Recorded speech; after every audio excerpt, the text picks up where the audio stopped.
Naputulan ng kaliwang brasong isang motorcycle rider matapos siyang masalpok ng isang pampaserong jeep sa San Mateo, Rizal. Dead on arrival po siya sa ospital.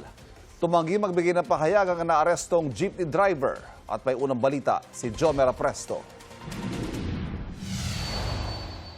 Hindi ko akalain na ganun mangyayari sa kanya.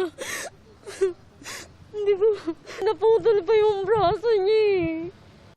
Nagluluksa ang 48 anyos na si Jennifer nang mabalitaan na wala na ang kanyang kinakasamang si Leia.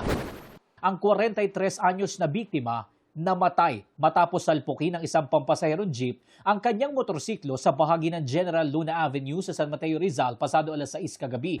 Sa kuha ng CCTV, may kita ang jeep na biglang nag-counterflow at sinalpok ang biktima. Sa lakas ng impact, naputulan ng kaliwang braso si Leia.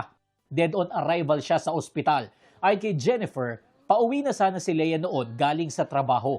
Han, maraming salamat. Sana lagi mo akong babantayan, Han. Hindi ko kaya. Hindi ko alam kung anong gagawin ko kung wala ka.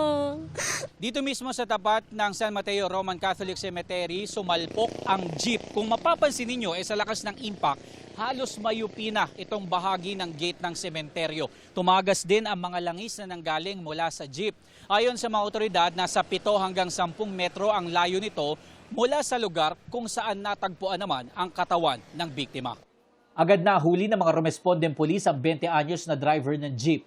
Base sa investigasyon nila, kalalabas lang ng garahe ng jeep at naghahabol ng pasahero kaya pilit umanong umo-overtake sa mga sasakyan.